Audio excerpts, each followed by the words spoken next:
Je suis vegan depuis un peu plus de 5 ans maintenant. Et la raison première de mon véganisme, ça a été une question d'ego. Parce qu'en fait, au départ, je travaillais dans la communication, dans la publicité, et mon boulot, c'était ni plus ni moins, j'ai pas de terme, d'arnaquer les gens.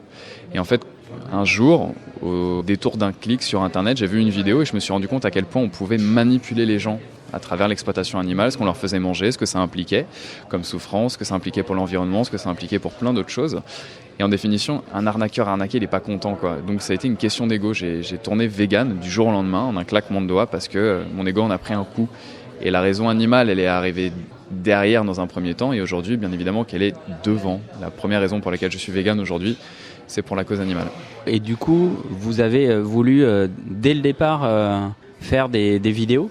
Non, au départ, non. Je voulais absolument pas faire ça. J'ai eu cette impression d'être dans un état d'urgence, d'action, quoi. Véritablement, je savais absolument pas quoi faire. Je me suis dit que la première chose à faire, c'était d'appliquer ce véganisme à moi. Et je savais pas du tout où trouver de l'information, comment faire, etc. Donc j'ai dû chercher, vadrouiller, chiner à droite à gauche. Et par la suite, en fait, je pense que c'est le cas de bien des petites meufs et des petits mecs véganes, c'est que quand on est vegan, on a envie de le gueuler, quoi, en long, en large et en travers, parce qu'on vit dans un monde profondément spéciste. Donc automatiquement, on a envie de créer du contenu, on a envie d'être actif, on a envie d'aller dans la rue, on a envie de faire des manifs, on a envie de faire ci, on a envie de faire ça. Et puis la vidéo que j'avais vue, c'était une conférence d'un activiste qui s'appelle Gary Yourofsky. Et je me suis dit, voilà, c'est ça qu'il faut que je fasse, quoi. Et au fur et à mesure du truc, je me suis rendu compte qu'il fallait une véritable organisation, mais un truc irréel. Et je suis absolument pas organisé comme bonhomme dans la vie de tous les jours, donc c'était impossible pour moi, en termes de temps, en termes d'argent, en termes de plein de choses. Donc au fur et à mesure de me trouver des excuses, je me suis dit, mais à la maison, t'as une caméra, t'as un micro, t'as plus d'excuses, t'as une connexion Wi-Fi, on est parti, quoi. Puisque je suis incapable de me coucher avec ces images-là en tête et de me lever, et entre les deux, il se passe rien. Donc voilà, j'ai réagi par rapport à ça, c'est pour ça que j'ai fait des vidéos. Pour moi, le véganisme, et pour bien des gens, enfin, notamment pour les véganes, quoi, c'est très dur, quoi. C'est comme si demain je faisais une blague si j'abordais l'esclavage avec humour. Si j'abordais, je sais pas, un génocide ou une horreur. Enfin, il y a rien de drôle dans le véganisme. C'est un combat, c'est de l'activisme. Et je me suis dit qu'effectivement, aborder le véganisme avec alors vous savez qu'il y a 1000 milliards d'animaux qui sont défoncés par an pour rien par l'homme, etc. Machin. Enfin, ça allait pas plaire. Donc j'ai attaqué ça sous un angle un peu plus ironique, un peu plus humoristique, alors qu'au fond, il y a absolument rien de drôle, quoi. J'ai beaucoup de jeunes, des petites meufs et des petits mecs qui viennent mais en détresse, qui ont entre 13 et 16 ans, qui sont chez leurs parents et les parents les obligent à acheter de la viande, les obligent à cuisiner de la viande, les obligent à manger de la viande. Et eux, ils ont eu ce déclic vegan, ils ont cette volonté d'agir et ils sont bloqués. Ils sont juste bloqués, ils sont dans une grande détresse. Et je suis vu comme un espèce de « il faut que tu m'aides et tout, machin ». Et j'essaye, mais voilà, quoi. Et j'ai plein de retours qui sont complètement différents, quoi. Il y a même des végans qui m'aiment pas, hein, qui me disent « c'est pas ça qu'il fallait dire, c'est pas comme ça qu'il fallait le dire, t'es en train de te tromper, t'es en train de faire du mal à la cause et tout, etc. » J'accepte. Mais dans tous les cas, je me lève pas le matin pour les abonnés, quoi, quels qu'ils soient. Je me lève le matin pour les animaux, quoi. Et souvent on est taxé de bisounours, alors que c'est drôle, parce que les bisounours, pour moi, c'est ceux qui sont en face, ceux qui refusent de voir la réalité et dire ah non, je suis en train de manger, je veux pas voir tes vidéos dégueulasses et tout. Ils continuent à ne pas faire la connexion avec ce qu'il y a dans l'assiette. Pour moi, les véritables bisounours sont là, quoi. S'il fallait faire des clans, mais il y a pas de clan. Et voilà, donc casser cette image, voilà, de cette personne qui ne mange rien, qui ne fait rien, qui est malade, qui est palo, hippie, bisounours et compagnie. Je me suis dit, voilà, rentrer dans l'humour. L'humour, ça parle à tout le monde, donc boum, autant casser des portes avec ça, quoi. Ce qui est magnifique avec le véganisme, c'est que sur tous les terrains, on peut parler du véganisme, que ce soit sur le terrain scientifique, sur le terrain religieux, même de la sémantique, sur le terrain de la bouffe, sur le terrain, sur tous les terrains on peut parler du véganisme, absolument tous les terrains. Donc effectivement on peut attaquer le véganisme sur tous les angles. Moi j'ai choisi cet humour-là de rentrer un peu dans l'art, sans mauvais jeu de mots, des gens qui faisaient une très mauvaise pub du véganisme. Et je me suis dit, voilà, il fallait faire un droit de réponse, etc. Mais j'ai pas prévu de mettre en avant ce que je mange aujourd'hui. J'y ai déjà pensé, mais il y a déjà des gens qui le font. C'est pas exclu que je le fasse un de ces jours, mais aujourd'hui, voilà, c'est pas ma priorité. Je sais déjà ce que j'ai prévu de faire. Tout ce que je fais, tout ce que je balance sur Internet, c'est déjà pensé en amont. Et ces gens qui font une très mauvaise pub au véganisme, c'est-à-dire ? Aujourd'hui, dans les médias dits traditionnels, ça va, les gens se lâchent pas mal sur le véganisme. On parle de secte, on parle d'extrémisme, on parle de gens qui sont complètement en marge d'une société, des gens qui bouffent des cailloux, qui broutent de l'herbe. Enfin, on est dans une catégorisation mais incroyable. On est considéré comme extrémiste alors que l'extrémisme véritable, il est en face. C'est l'exploitation animale, comment c'est fait, ce que ça implique pour les animaux, ce que ça implique pour la planète, ce que ça implique pour l'homme, etc. Et pourquoi est-ce que vous n'êtes pas devenu simplement végétarien ou végétalien ? Le jour où j'ai décidé d'être vegan, en fait, c'est même pas de décider, ça s'est imposé à moi, quoi. Je pouvais plus du tout, quand j'ai vu cette conférence-là, j'ai pas pu me dire, bon, bah, ça va, je vais quand même réduire mon truc, je vais réduire ma consommation de viande, ou alors je vais devenir uniquement végétarien, ou alors je vais devenir uniquement végétalien. Je me suis dit je me suis retrouvé dans un état d'urgence. Vraiment, je me suis dit, il faut que j'agisse, il faut que je fasse un truc. Je sais pas par quoi commencer, je me suis dit, sois vegan. Et quand on est vegan, en fait, on est pour une abolition de l'exploitation animale. Lorsqu'on est végétalien, c'est uniquement au travers de la nourriture. Donc, c'est-à-dire qu'on peut continuer à porter du cuir, à porter des sapes qui sont faites avec de la plume, etc. On peut porter de la laine, tous ces trucs-là. Et en fait, quand on porte ces choses-là, on les cautionne, on les met en avant, on les banalise, on les normalise. Dans la rue, c'est complètement normal aujourd'hui d'élever un animal dans la douleur, de le tuer pour rien et de porter sa peau en 2016. Si on parle du paléolithique, ok, d'accord, j'entends l'idée, je vois le délire, mais là, aujourd'hui, je vois plus du tout l'intérêt, quoi. Zéro. Et là, on vit dans un anachronisme total, quoi. Et on continue à perpétuer ces trucs-là, et pour moi, il n'y a pas de sens. Et pour le végétarisme, on continue d'exploiter les animaux, puisque on tire du lait, on prend des œufs, on prend du miel, et quand on sait ce que représente l'industrie laitière, ce que représente l'industrie des œufs, et ce que représente l'industrie du miel pour les animaux, c'est une horreur. Qu'on puisse penser les animaux comme des machines à ce point-là, c'est une horreur. Et on est vraiment en train de massacrer le règne animal pour des besoins qui n'existent pas. C'est pour des plaisirs soi-disant gustatifs. On bousille notre santé, on bousille la planète, on bousille les animaux en premier plan. Et à un moment, si on a envie de changer les choses, il faut commencer par la base. Et la base, pour moi, la première marche, le minimum du minimum, c'est le véganisme. Il y a des gens qui voient le véganisme en disant « mais pour moi, c'est mon objectif ». Mais pour moi, c'est le premier. Après, on peut essayer de manger bio, on peut essayer de manger local, on peut essayer de manger de saison, on peut essayer de manger, je sais pas, il y a des gens qui mangent cru. Mais voilà, pour moi, le véganisme, c'est la première démarche. C'est le tout début, c'est le minimum que l'on doit aux animaux, quoi. Alors, au quotidien, comment est-ce que les choses évoluent ? Est-ce que c'est plus facile d'être vegan depuis 5 ans ? Aujourd'hui, tu vas sur Internet, tu tapes vegan, pareil, boum, tu as une liste de trucs, c'est incroyable. Aujourd'hui, tu as des associations qui font des sites Internet, ils répertorient tout en long, en large et en travers. Donc une ville comme Paname, non, vraiment pas, quoi. Il y a plein d'autres grandes villes en France où c'est très facile, et j'ai même envie d'aller plus loin, quoi, dans les campagnes. Enfin, un vegan ne sacralise pas le tofu, quoi. On s'en fiche complètement du tofu au départ. On n'a pas besoin de manger ça, quoi. Du moment qu'on a, je sais pas, des fruits, des légumes, des légumineuses, des céréales et des graines, des noix, etc. Mais c'est fait, quoi. Donc même en campagne, on peut les trouver, ces trucs-là. On est ravitaillé par rapport à la campagne. Tout vient de ça. Donc dans les grandes villes comme dans les campagnes, on peut trouver tout, de A à Z, quoi. C'est impossible, j'ai envie de dire, aujourd'hui, en Occident, de pas être vegan, quoi. Il suffit de planter, on arrose et c'est réglé, quoi. Donc c'est très facile d'être vegan dans le monde. Après, pas partout, effectivement. Si on parle des Inuits, oui, je vais pas aller voir cette personne en lui disant tu sais, faudrait peut-être que tu penses au véganisme, parce que tu sais, les animaux. Non, effectivement, cette personne-là, j'arrive à... Voilà, le délire de chasse et pêche, oui, là ça rentre, j'arrive à considérer le truc, quoi. Mais dans les villes, dans les pays dits développés, industrialisés, c'est non, quoi. C'est non, carrément. C'est très très facile d'être vegan. Après, c'est absolument surtout, c'est la manière de s'habiller. Après, il y a ça à la maison, mais il y a aussi à l'extérieur. Jamais j'irai mettre les pieds dans un hippodrome, jamais j'irai dans un zoo, jamais j'irai dans un aquarium, jamais je pourrais faire ces choses-là, quoi. Il y a des produits qui sont testés sur les animaux, les produits ménagers, les produits cosmétiques, les produits de beauté, tout est testé sur les animaux pour rien, absolument rien, si ce n'est une histoire de fric, quoi. Mais ça va dans tout. Là, on a accueilli on s'est posé la question, on voulait, avec ma groseille, on voulait adopter un chien. On se posait la question, on se disait, mais est-ce que c'est vegan d'adopter un chien ? Est-ce que c'est foncièrement vegan ? Comment on le nourrit ? Etc. Et puis en définitive, on a adopté cette petite chienne qui s'appelle Shanti, et aujourd'hui elle est à la maison et se pose la question de la nutrition. Comment je nourris un animal si d'un côté j'essaie de déconstruire un système économique qui est basé sur l'exploitation animale, et si de l'autre je lui offre des barquettes César dégueulasses avec des morceaux d'animaux à l'intérieur. Donc arrive la bouffe vegan pour les animaux, quoi. Et ça existe. Donc on lui donne des croquettes complètes, etc.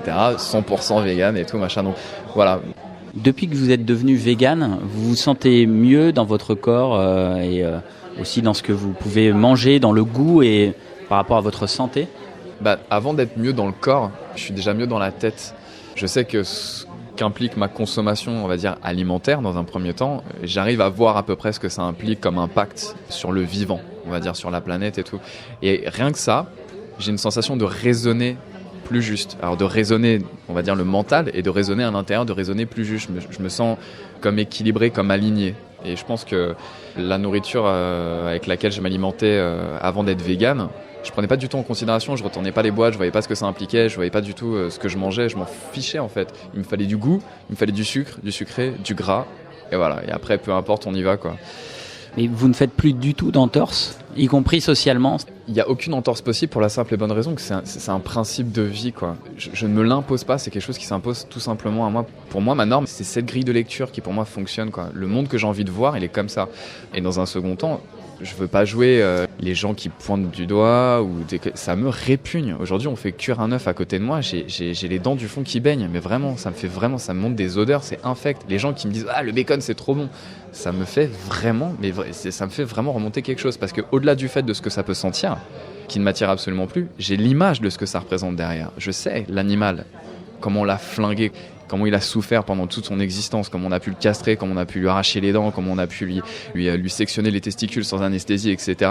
S'il n'était pas conforme à un standard industriel, on fait ce qu'on appelle le claquage, on le prend par les pattes, on lui éclate la tête par terre, on le fout à la poubelle. Je sais tout ce que ça représente, ces trucs-là. Donc j'ai du mal à digérer l'agonie, quoi. De la même façon qu'aujourd'hui, par extension, j'ai beaucoup de mal à ne plus manger bio. Si c'est pas bio, je vois le mec avec son casque en train de pulvériser des trucs à droite, à gauche, et je me dis, je suis en train de pourrir mon corps, quoi. C'est pas un cimetière, c'est pas un tombeau, j'ai pas envie d'encrasser ce truc-là, quoi. Mon but, c'est pas de vivre le plus longtemps possible, c'est de vivre le mieux possible. Et socialement, ça vous a jamais causé problème Ça, c'est un des fléaux du véganisme, c'est-à-dire qu'on a besoin de se justifier tout le temps. Et c'est très intéressant parce qu'il y a beaucoup de gens qui disent quand il y a un vegan dans la pièce, tu le sais tout de suite, parce qu'il est obligé de le dire, quoi. Ben moi, je suis pas du tout confronté à ce genre de situation. Moi, généralement, et je dis pas ça par rapport aux vidéos que je fais, mais les gens m'attendent dans les soirées en me disant il y a un vegan, je vais l'attendre. Et on va pouvoir en parler, machin, parce que moi je suis fils d'agriculteur et tout ça, machin. Les gens ont besoin de se justifier, les gens viennent à toi directement en disant mais machin, où tu manges pas ça? Ah donc t'es végétarien? Ah non t'es végétalien? Ah t'es vegan? Ah mais alors comment tu fais machin?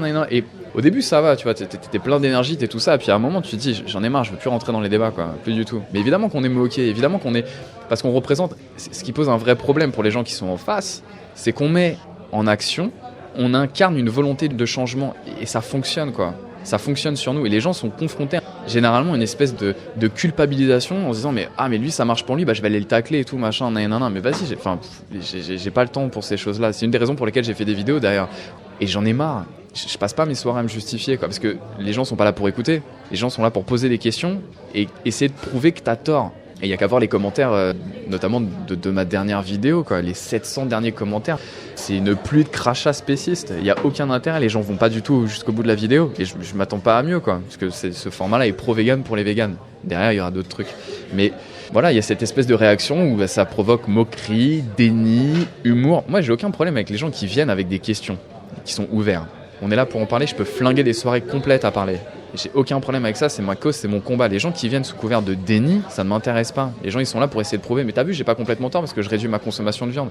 J'entends, mais ta consommation de viande, voilà ce que ça implique, voilà ce que ceci, et puis regarde ce que tu portes, et puis regarde ce que tu machin. Et donc vous-même, vous faites partie d'une association, il y a une association qui vous a contacté pour que vous travailliez pour elle Je fais partie d'aucune association, en fait. Je pars du principe que je roule tout seul. Ça m'arrive de faire des collaborations à droite à gauche, d'être dans certains événements, etc. Je me rapproche de certaines personnes. C'est très bien, c'est un échange de bons procédés. Mais je roule tout seul, puisqu'il y a dans toutes les associations qui existent, il y a toujours quelque chose qui peut, moi, me déranger. Et j'ai beaucoup de problèmes avec ça. J'essaye d'être intègre dans ma vie de tous les jours. Et j'essaye d'être intègre dans ce que je fais sur Internet. Donc ça me dérange, en fait, de me lever le matin et de représenter une association avec laquelle il y a un truc qui pêche. Je vous avouerai que ça me fait un peu mal à la horte quand je vois des espèces de stars parler du véganisme comme étant une mode ou quand je vois le véganisme sur des magazines pour perdre 4 kilos pour pouvoir entrer dans son bikini. Enfin, moi, ça me fait juste vomir quand même. Mais voilà, si ça doit passer par là, si ça permet à des gens d'entrer dans le véganisme et derrière être plus actifs dans la cause à leur façon, ça fonctionne parfaitement, quoi. Mais voilà, c'est en train d'arriver, quoi, vraiment, et ça dérange. Les vidéos d'abattoir, les vidéos... Il y a une vidéo là qui est en train de tourner, qui est très très bien faite. On voit comment sont fabriqués les bonbons. C'est en train de tourner partout sur les réseaux sociaux. Et en fait, le dernier pas, donc en fait, elle est tournée à l'envers. Donc on voit l'enfant qui sort le bonbon de sa bouche et jusqu'au port. Et on voit tout le process, toute la machinerie qu'il y a derrière, toute l'horreur, tout ce que ça représente, tout ce qu'on nous cache, tout ce qui est infect, tout ce qui est abject, tout ce qu'on... Si on savait, ni plus ni moins, si les abattoirs aujourd'hui étaient vitrés, si on pouvait voir à l'intérieur, mais tout le monde serait minimum végétarien. Mais c'est vegan même, enfin c'est horrible quand on est confronté à ça, on se dit mais je veux pas cautionner ça, c'est horrible, je veux pas avoir ça, quoi. Vous venez de dire la cause. Alors la cause, on peut se dire oh là ça se rapprocherait d'un parti politique, d'un mouvement, de croyances, etc. Vous, comment est-ce que vous voyez ça, aussi l'aspect communauté? Est-ce que vous parleriez de communauté végane en France? Il y a bien évidemment une communauté végane. Après, moi, ça m'intéresse pas l'aspect communautaire, quoi. Vraiment pas. Le repli communautaire de vegan entre vegan, ça ne m'intéresse pas. C'est nuisible pour les véganes qui pensent en circuit fermé. C'est nuisible pour la cause animale, puisque, en définitive, on va pas vers les gens. J'ai une espèce de gimmick qui revient souvent qui dit on est ensemble, et on est ensemble jusqu'où ça va, quoi. Est-ce qu'on est ensemble, on est ensemble juste entre véganes, ou est-ce qu'on est ensemble avec tout le monde et on essaye de tous avancer, quoi. Puisque le véganisme ne grandira que lorsque des carnistes et des gens spécistes comprendront, auront un déclic, auront cette volonté de changement. J'ai eu cette conversation avec, c'était assez drôle, la première fois que j'avais croisé Brigitte Gauthier, l'une des cofondatrices de l'association L214, elle sortait d'une interview et puis on était dans un restaurant et on se rapproche, on parle, machin, et j'étais en train de blaguer avec le patron du restaurant en lui disant c'est vrai que c'est assez compliqué, si ta nana ou si ton mec, il ou elle est pas vegan, dans la vie de tous les jours c'est assez compliqué, t'ouvres le frigo, t'es confronté à ça, faut essayer de batailler pour dire non, on mange pas ci, on mange pas ça, machin, nan. Et est-ce que, arrive la question fatidique forcément, est-ce que t'as envie de coucher avec une personne qui mange de la viande, quoi? Est-ce que le fait de savoir qu'il y a de la barbaque qui est à l'intérieur, est-ce que t'as envie de coucher avec, quoi? Et on commence à partir dans des espèces de pseudo-débats, et Brigitte monte au quart de tour en disant ah mais ça va, quoi, il y a un moment faut arrêter, quoi, si on se mélange pas on n'y arrivera pas, si on reste entre nous ça sert à rien. Et là, elle a marqué un point qui est indéniable, qui est juste indéniable. Il faut se mélanger. Les gens véganes sont intégrés à un système, sont dans un mouvement, ils sont dans la vie de tous les jours avec tout le monde. Il faut que dans la vie de tous les jours, ils continuent de se mélanger avec tout le monde, quoi, pour que cette idée puisse passer les frontières des gens qui font partie de cette bulle. Et donc, si je peux me permettre, mais vous m'avez amené là-dessus, vous vivez avec quelqu'un qui est végane ou pas? Je vis avec une personne effectivement qui est végane. Et c'est assez drôle puisqu'au départ elle était végétarienne, moi je mangeais de tout. Et ça fait une petite dizaine d'années qu'on se connaît et au départ on était amis et je la charriais en long, en large et en travers sur le fait qu'elle ne mangeait pas de viande en disant t'es pâle, tu vas tomber, t'as une tronche à bouffer des algues, etc. Machin, et on s'est perdu de vue pendant pas mal de temps. Moi entre temps je suis devenu végane et quand je l'ai croisée, elle me disait ouais mais véganisme c'est un peu beaucoup, machin. Et en fait comme c'était une personne qui était très ouverte, très consciente de ce qui se passait, il lui a juste fallu un tout petit déclic, quoi. Elle disait mais effectivement, quoi, comment j'ai pu continuer à cautionner des trucs comme ça. Donc elle est devenue végane du jour au lendemain et aujourd'hui on est végane et effectivement ça facilite bien des choses puisqu'on n'a pas besoin de se justifier. On essaye de voir jusqu'où peut aller le véganisme et jusqu'où il est viable. Jusqu'à aujourd'hui en fait on n'a pas trouvé de limite. Et puis ça repose, quoi, de rentrer à la maison et de se dire voilà, quand on rentre, on ferme la porte, ce monde-là est végane. On respire et tout machin parce qu'effectivement quand on sort dans la vie dans la rue, n'importe quelle rue à Paris. Enfin, c'est le musée des horreurs, quoi. Là, on n'est pas loin d'une rue où il y a des cochons de lait qui sont embrochés. Enfin, aujourd'hui, moi, je vois plus du tout la même chose. Il y a des gens qui vont dire ça va les faire saliver. Moi, j'ai qu'une envie. Ça me fout en l'air, quoi. Ça me fout en l'air de voir des trucs comme ça parce que j'ai plus du tout la même grille de lecture. Ça fait du bien de pouvoir souffler un peu parce que c'est chaud d'être vegan aujourd'hui, quoi. C'est pas facile. On est moqué, on est tout ça. Faut pouvoir l'endosser, ce truc-là, et faut vouloir l'endosser. Il y a un petit côté où, en fait, on se dit peu importe ma douleur, socialement parlant, c'est rien comparé à ce que peuvent vivre les animaux, quoi. Donc on fonce, on y va.